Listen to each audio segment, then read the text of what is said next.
Ladies and gentlemen, welcome back to another episode of the NFL Coverage.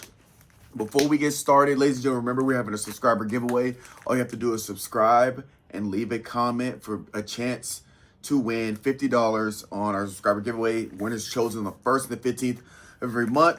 And that's all you got to do. Subscribe, comment, and you will be entered in for live. I have a big announcement coming up. I don't know which order I'm going to post these videos because on Tuesdays I'd have 3 podcasts. I'm not sure the order I'm posting them yet, but I have an announcement, so stay tuned for that announcement, and it's going to be announced on the Guardians of 615, so check that out. I believe it's episode 222 or 221. I think 222. But anyway, you'll see that clip. I'll just also post it on my socials. So we're getting straight into it. We have week 9, getting ready for week 10, and we are gearing towards the end of the season. So things are starting to unfold for certain teams. Certain teams are looking at the number one pick in the draft. Other teams are looking at making the playoffs in the wild card division. Some are looking to keep the number 1 spot in their divisions to get an automatic go or automatic entry. So we'll go over all of that. So first we're going to go over scores, standings, statistical leaders, and some announcements. So week 10, we're going to week 11. So I think I said week 9 going into week 10. Week 10 happened going into week 11. So Thursday night we had the Broncos beat the Raiders 10-7. Sunday we had the International Series in Berlin. Colts beat the Falcons in overtime. What an exciting game. Falcons really stepped up to play. But the Colts, Jonathan Taylor, with that clutch run there towards the end of the game, to pretty much do it for the Colts. I believe he had 3 total touchdowns, 2 rushing, and a receiving, I believe. Not 100%. Let me double check. No, he had 3 rushing touchdowns. 3 rushing touchdowns. So again, we'll talk about Jonathan Taylor because he's obviously going to be one of the top performers for the week. Then we had Ravens beat the Vikings 27-19. Oh, Colts beat the Falcons 31-25 in overtime. Then we have Patriots beat the Bucks 28-23. Houston Texans beat the Jacksonville Jaguars 36-29. Jets beat the Browns 27-20. Saints beat the Panthers 17-7. Bears beat the Giants 24-20. Dolphins beat the Bills in a surprising upset 30-13. Seahawks beat the Cardinals 44-22. Rams beat the 49ers 42-26. Lions beat the Commanders 44-22. The Chargers beat the Steelers 25-10. And Monday night we had a very uneventful game with the Eagles versus the Packers 10-7. I kind of expected a little bit of how this game played out because Packers are talking about top 5 defense and it's really hard to score points on them. But we are used to seeing the Eagles score, I believe, like 27, 28 points per game. They only scored 10, but at the end of the day, they got the dub, and it was both defenses playing really well. So I was kind of expecting a low-scoring game early on. Alrighty, so standings, we're going to get straight into it. In the AFC East, Patriots, Bills, Dolphins, Jets. AFC North, Steelers, Ravens, Bengals, Browns. AFC South, Colts, Jags, Texans, Titans. AFC West, Broncos, Chargers, Chiefs, Raiders. In the NFC, we got NFC East, Eagles, Cowboys, Commanders, Giants. NFC North, Lions, Bears, Packers, Vikings. NFC South, Buccaneers, Panthers, Falcons, Saints. And in the NFC West, we have Seahawks, Rams, 49ers, and Cardinals. Statistical leaders, we have passing yards, Daniel Jones back up top to 26-59 in passing yards. Passing touchdowns, Matthew Stafford with 25. Receiving yards, we have Smith and Jigba, 1,041. Receiving touchdowns, Devontae Adams at 9. Rushing yards, Jonathan Taylor at 1,139. Rushing touchdowns, Jonathan Taylor at 15. Interceptions, Lloyd, Byard, and Edmonds are still tied at four interceptions. And defensive tackles, Brooks at 105. And sacks, Burns and Myles Garrett are both tied for 11 there at first place. So, achievement awards. So, shout out to Keenan Allen for setting the Chargers all-time receptions record at 956, surpassing the great Antonio Gates. So, what we're going to go into now is the top performers. So, again, we got two quarterbacks as usual. Shout out Jared Goff for the Detroit Lions, 320 passing yards, 3 touchdowns, 0 interceptions. Also, Matthew Stafford, 280 yards, 4 touchdowns, 0 interceptions. Rushing yards, obviously, rushing the ball, Jonathan Taylor, 244 rushing yards, 3 touchdowns on an absolute tear. Receiving, we got Nico Collins with 136 receiving yards. And defensive, we have Brooks for Miami with 12 tackles, a sack, and a forced fumble. So, ladies and gentlemen, before we get into discussion, you guys know how I rock. I'm drinking my protein shake right now. In this protein shake, I'm using Final Form Supplements protein powder. Where you get it, you can get it at finalformsubs.com. Again, I have everything. I don't have my subs on me at the moment. They're in the living room, but I got my sleep gummies, my collagen, keep your hair, skin, and nails together. I got my my joint gummies, keep my joints nice and healthy. And that's all you got. I got all kinds of stuff, guys. We got all kinds of stuff. Pre-workouts. I got focus stuff, mushrooms, extract, ashwagandha, all that kind of stuff. Go to finalformsubs.com. Use promo code Strib, all caps, no space, get 10% off your order. As well, I have an announcement as well. I have officially launched the new Ivy Fitness website. I went from an app. I'm getting off the app because there's a lot more overhead that I feel like I can bypass. So we're going with the website. It's simple and easy. There's nothing complicated. There's programs on there. You buy the programming, no taxes. You don't have to wait on nothing. It's immediately sent to you via email as a downloadable Excel file, and bam, you have your workout program set up there for you, all nice and easy. It's theivfitness.com. The letter I and the letter V, like the Roman numeral 4, theivfitness.com. So head there to get workout programming. There's a form where if you want a personalized workout, it gets sent to me, and then we can talk about what your goals are for fitness. And we got merch, of course. So, you guys go check that out at theivfitness.com. So, discussion. Again, this week I don't have too much of discussion, kind of like last week. But this week, I'm pretty much want to discuss 3 things. The NFC and how it's shaping up. The AFC and the MVP race. So, what I'm looking at is, I know last week we talked about the NFC. There's a big question mark on who was like the team to beat the NFC. And I said if the Eagles came out and had a convincing win against the Packers, I'd give it to the Eagles because the Packers have a top 5 defense.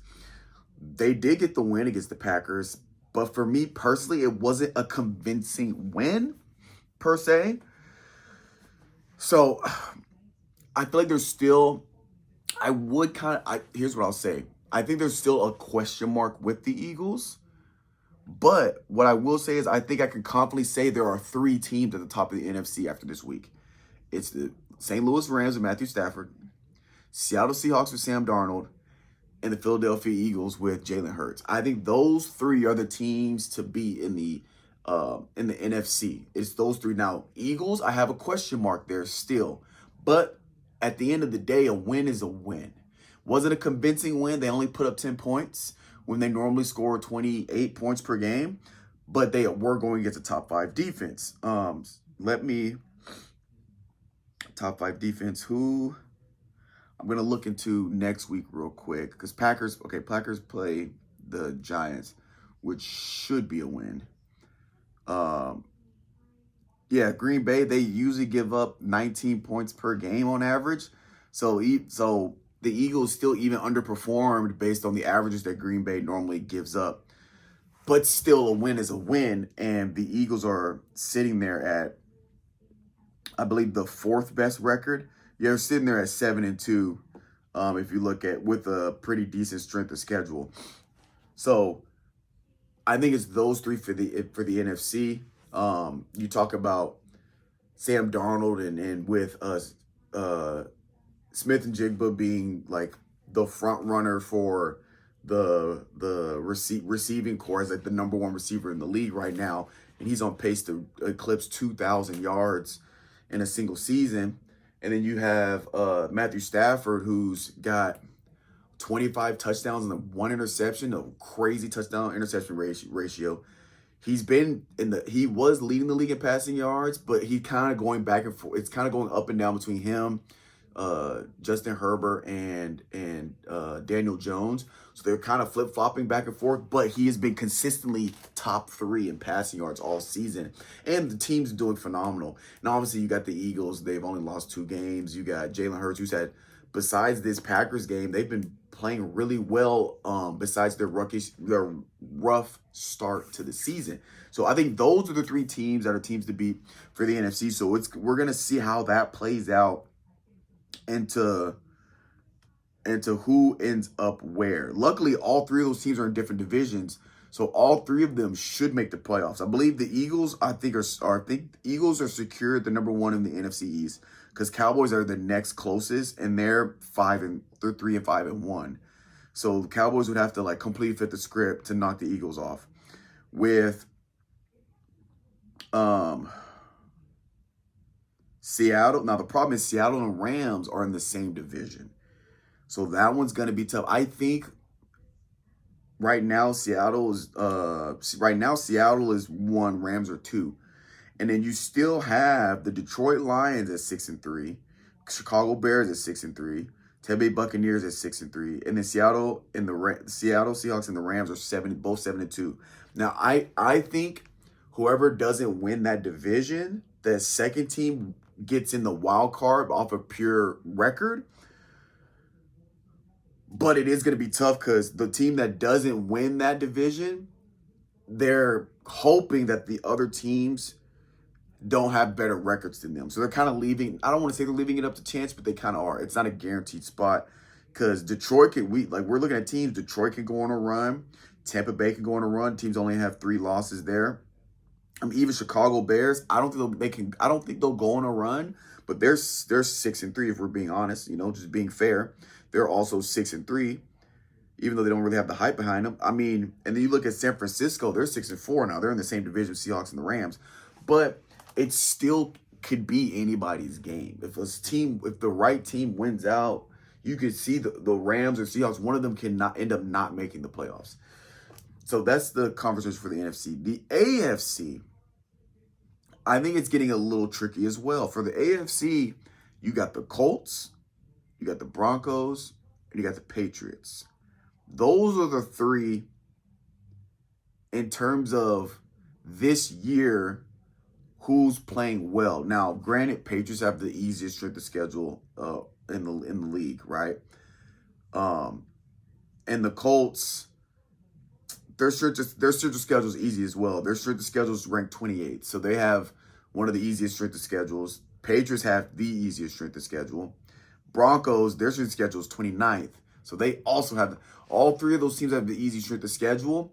So the team I really am gonna put there, now this is iffy for me because they just lost, but I was gonna talk about the Buffalo Bills because their strength of schedule is not very strong as well. It's 30th.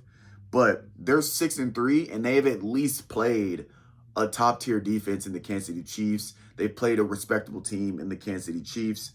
I'm trying to look at their schedule. Who else? They played the Tampa Bay Buccaneers, which I think will be respectable, but they lost to the Patriots. Like, they beat the Saints. The win against the Ravens, I think, is respectable because Lamar played that game. So really, out of their 6 wins, you got Ravens, Chiefs. They really have 2 respectable wins, if we're being honest. And you might be able to throw Panthers in there because Panthers defense, they're 5-5, but Panthers defense is legit. Well, their defense was legit. It's not anymore. They're front there, but so I think after this week, the AFC is getting more muddied, where the NFC is getting more solidified. When last week it was the opposite. But that is my big discussion for this week is who's going to separate themselves in the AFC now? And are the top teams in the NFC going to stay there? Can the Eagles remove that question mark? I guess, and we'll find that out. And then MVP race. Right now, the front runner for MVP is Drake May, the quarterback for the New England Patriots. Believe it or not, you're talking about You're talking about a team that I believe nobody had really any expectations for going in. They are tied. They are tied with the Colts and the Broncos with the best record in the league. Colts are 8-2, Broncos are 8-2, Patriots are 8-2. Now, all three of those teams, Colts 28th strength of schedule, Broncos 29th strength of schedule, Patriots 31st strength of schedule. Eagles are right there at 4th, but Eagles have been tested. They have their strength of schedule is 15th, which isn't bad. And then you look at guys like Pittsburgh. Their strength of schedule is 7th, hardest. They're 5-4, which is pretty good. Then you look at Rams 7-2. Their strength of schedule is 17th. Buccaneers 6-3 with a 9th hardest schedule. So there's some teams that have been tested, but have been tested and are doing well. So we'll see how that goes. But your front runner is Drake May. Then it's Matthew Stafford, quarterback for the Los Angeles Rams. And then last but not least, who I kind of hope wins, is Jonathan Taylor with the Indianapolis Colts. He's on pace, I believe, I think the last time in 2012, Adrian Peterson won the MVP as a running back. And he had 12 touchdowns on the season. Jonathan Taylor's at 15th, and there's still 7 games left in the season. And he has 17 total if you include the 2 receiving he has. So, I mean, he's on pace to have 20 plus. He's on pace to be knocking on almost 30 total touchdowns and probably 25 rushing by the end of the season. If he am I still in? Jarvis, clip that. If he finishes with over 20 plus touchdowns, which he should, I think he should get MVP. He's gonna have over 2,000 total yards from scrimmage. I think he could potentially break 2,000 rushing yards, and he could have 20 plus touchdowns. He just had 244 rushing yards. If he puts up 2 or 3 more 200 plus yard games, if Jonathan Taylor doesn't get the MVP with those stats, if he gets over 2,000 rushing yards and over 20, I want to say over 22. I want to say if he gets 2,000 rushing yards and 25 or more total touchdowns, if he doesn't get MVP, then it's just rigged.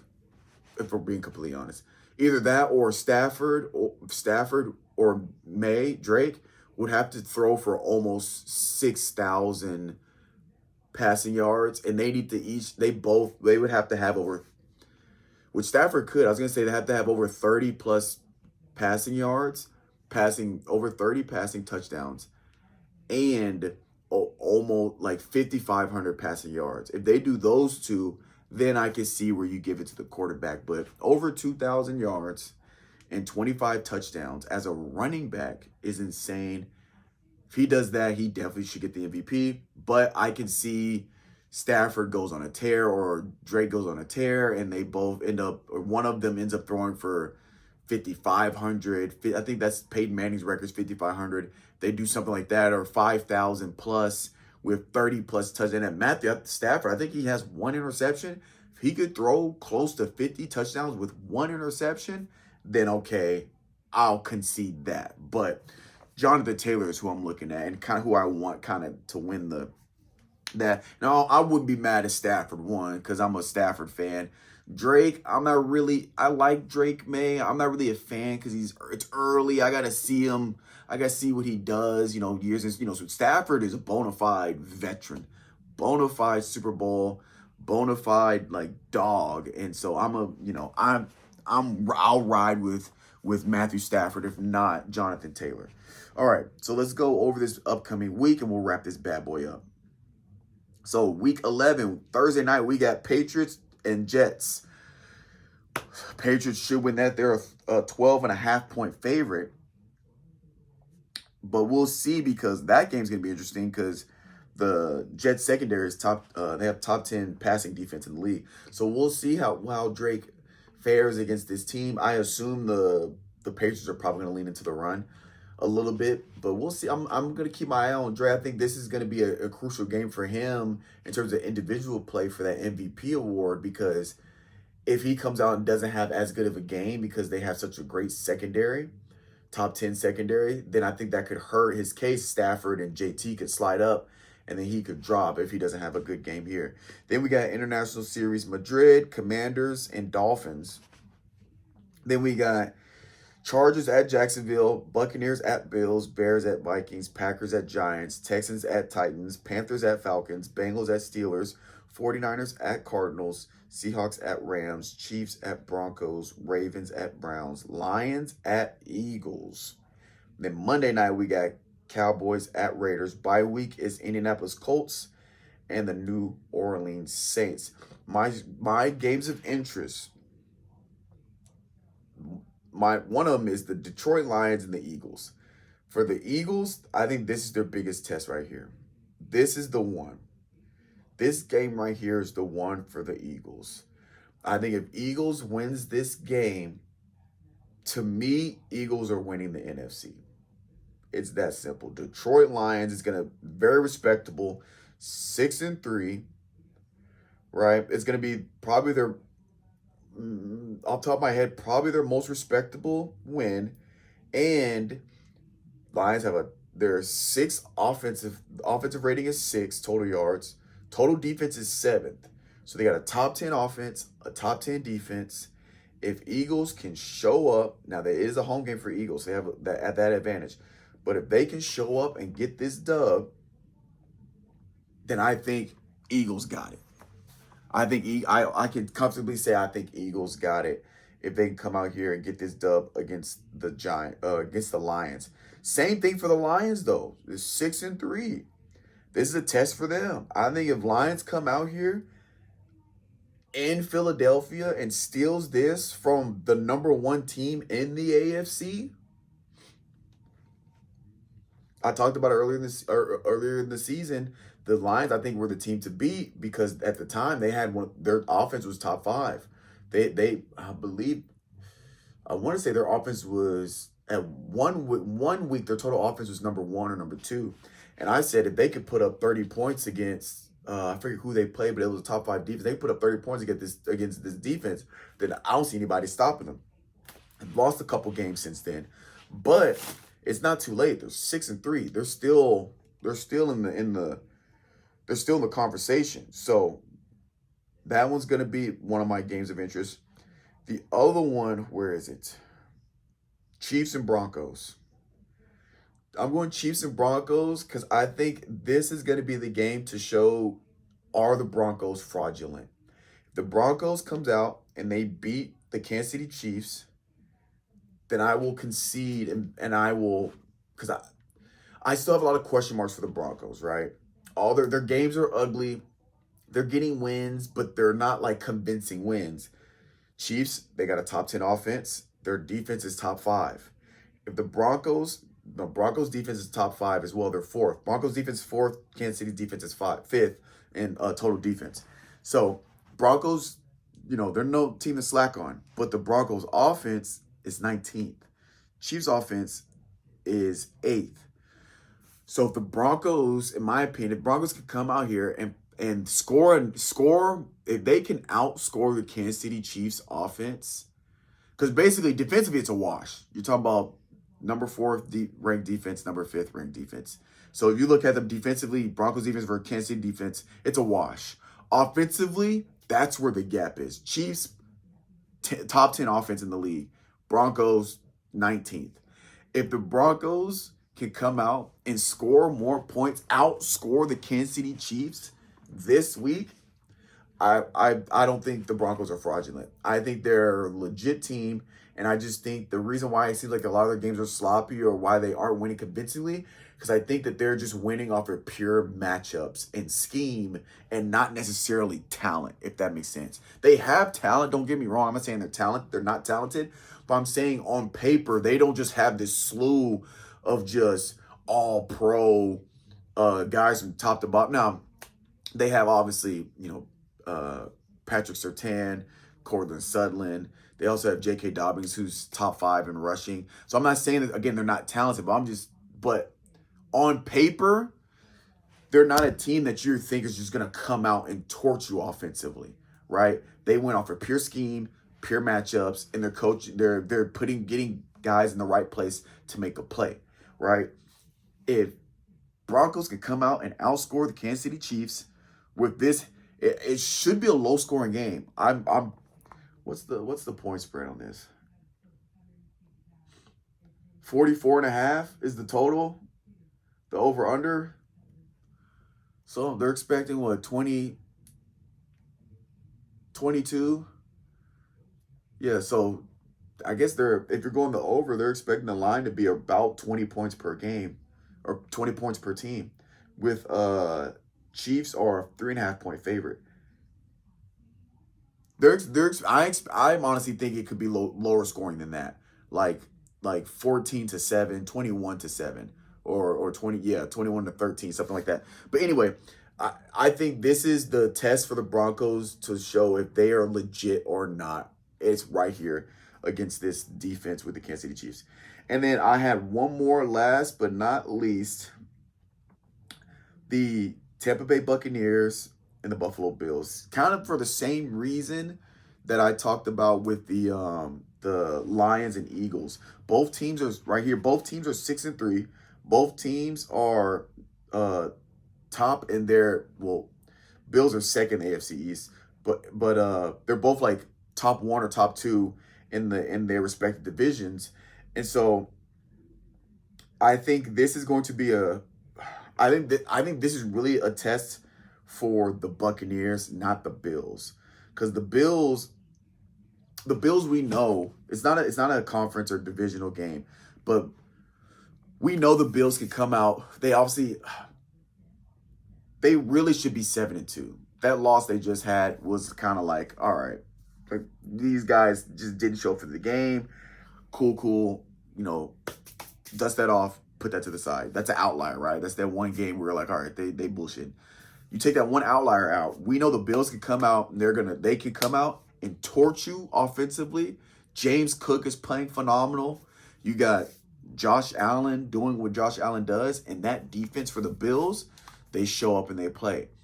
Now, Buccaneers, they got a lot of injuries going on. Can Baker Mayfield come out and galvanize these dudes and make some plays? That's the question. But I think it's a turning point for either team. This is a momentum swing, like I talked about with the Lions and the Eagles. This is the momentum swing. If the Bills come out, one, you don't want to lose two in a row. So the Bills, they need to come out and win this. If you lose 2 in a row, you're talking about a slippery slope. You move to 6-4, etc. You don't want to lose 2 in a row. So Bills need to come out and get this dub. For the Buccaneers, you want to keep that first place spot in your division because right now they're guaranteed the playoffs. They stay in this number 1 spot, right? But the Tampa Bay Buccaneers, they're very, very injured. They're very injured. Where's their schedule? They just lost to the Patriots. So both teams are coming off a loss. Neither team wants to lose 2 in a row. And I think with the Buccaneers got a tough slate. They got Bills, then they got Rams. So they go Patriots, Bills, Rams. So these next 3, you need to win at least 1. And if Bucks don't get it against the Bills, I don't see them getting it against the Rams. But they come out here and get this win against the Bills, I think they got a good shot at winning against the Rams because the Buffalo Bills, again, we're talking about respectable wins. We're talking about very respectable wins. So I think this is a momentum game for both teams to get back onto the winning column and avoid losing 2 in a row. Because I think losing 2 in a row can kind of kill the morale of the team, especially if you're the Tampa Bay Bucks, because then you go into the Rams and you're talking about you could potentially lose 3 straight, and losing, nobody wants to go on a losing skid in the second quarter or the second half of the season. Real quick, I just want to look up the Bills next. So yeah, Bills just lost to the Dolphins. Again, they shouldn't have lost that. Dolphins had 2 wins on the season. But then the Bills go Texans, Steelers, Bengals. So Bills is not looking too bad moving forward. Now Steelers is going to be tough.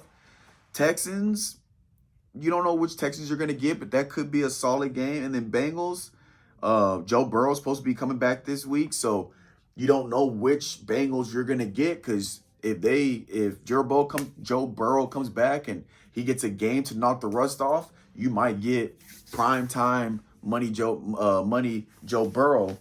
That's not a Bengals team you want to take very lightly. So those are my games of interest. And yeah, I've been talking. I'm rambling. I'm going to wrap this bad boy up. But I appreciate you guys for watching, and we'll catch you guys next week.